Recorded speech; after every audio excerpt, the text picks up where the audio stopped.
नमस्कार मित्रांनो, मी प्रसाद आणि आपण बघताय टॉक विथ प्रसाद सिरीज. या भागात आपण बघणार आहे हॉट टॉपिक जो की सध्या खूप चर्चेत आहे, US टॅरिफ.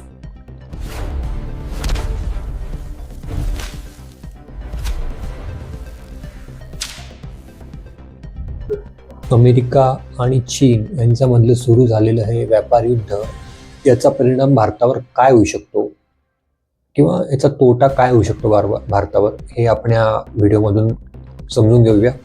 पुढे जाण्याआधी आपण एक समजून घेऊ की नक्की टॅरिफ म्हणजे काय. तर टॅरिफ समजून घेणं खूप सोपं आहे. आपण एक एक्झाम्पल घेऊया. समजा तुम्ही चीनमधून एक मोबाईल फोन आयात करताय, तर अमेरिकन सरकार म्हणते जर तुम्ही चीनमधून एक फोन आयात करताय ज्याची किंमत आहे 10,000 रुपये, तर आम्ही त्याच्यावर 25% कर लावू. म्हणजे त्या मोबाईलची किंमत झाली 10,000 प्लस 25% टॅक्स, 12,500 रुपये त्या मोबाईलची प्राईस झाली.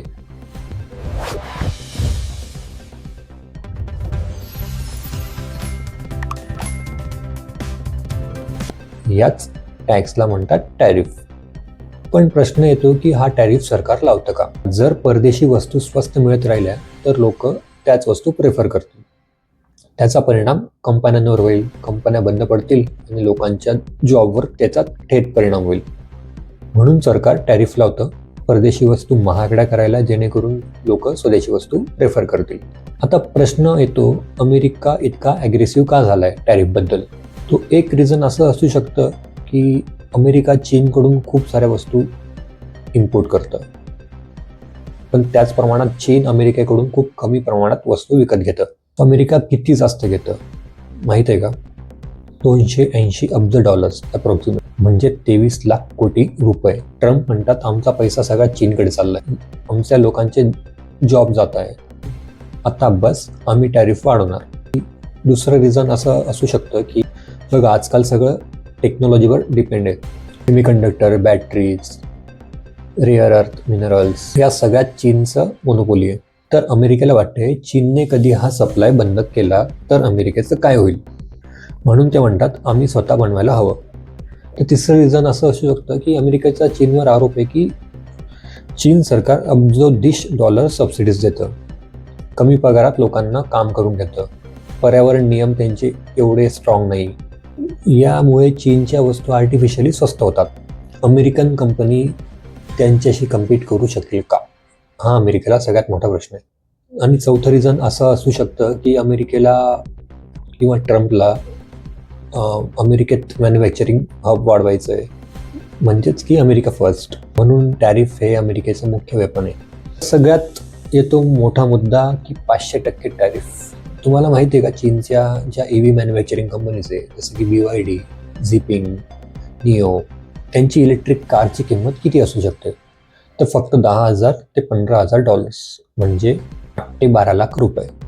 अमेरिकन टेस्ला किंवा फोर्ड यांची प्राईस 40,000 ते 50,000 डॉलर्स, म्हणजेच 33 ते 42 लाख रुपये.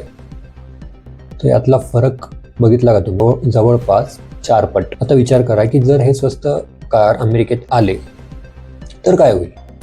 टेस्लावर दबाव वाढेल, फोर्डवर दबाव वाढेल, कंपन्यांवर दबाव वाढेल आणि त्याचा परिणाम थेट नोकऱ्यांवर होईल. म्हणून अमेरिका म्हणते की 100% टॅरिफ आम्हाला पुरेसा नाही, आम्ही हा टॅरिफ 500% पर्यंत वाढवू शकतो. म्हणजे काय होईल? 10,000 डॉलरची कार टॅरिफ नंतर होईल 60,000 डॉलर. तुम्हीच विचार करा, 60,000 डॉलर्सला चायनीज कार कोण विकत घेईल? कोणीच नाही, राईट? हाच तर ट्रम्पचा प्लॅन आहे.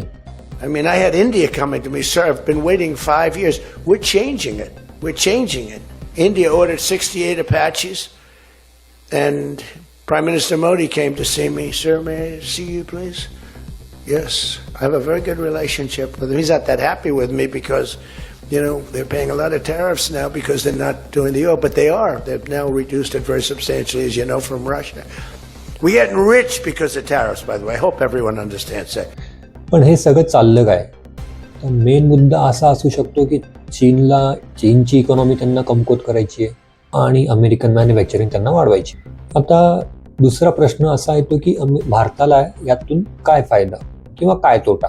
ट्रम्प म्हणतात तुम्ही आम्हाला जेवढा टॅरिफ लावणार तेवढाच टॅरिफ आम्ही तुम्हाला लावणार. सध्या भारताचा टॅरिफ आहे 17% ऑन अन ॲव्हरेज आणि अमेरिकेचा आहे 3.3%. तर बघा तुम्हीच फरक. म्हणून याचा परिणाम भारतावर प्रेशर येऊ शकतो की तुम्ही टॅरिफ कमी करा.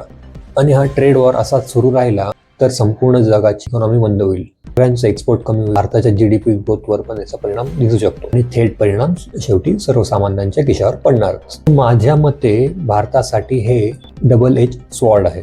एकीकडे प्रचंड संधी आहे, मॅन्युफॅक्चरिंग वाढेल, जॉब वाढतील, एक्सपोर्ट वाढेल, पण दुसरीकडे आपल्यावरही प्रेशर येऊ शकतं. ग्लोबल इकॉनॉमी मंद होऊ शकते.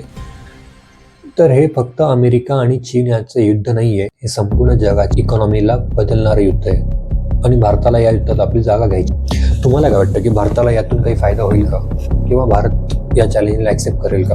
तुमच्या प्रतिक्रिया कमेंटमध्ये नक्कीच सांगा. आणि हो, हा व्हिडिओ तुम्हाला आवडला असेल तर लाईक करा, शेअर करा, सबस्क्राईब करा.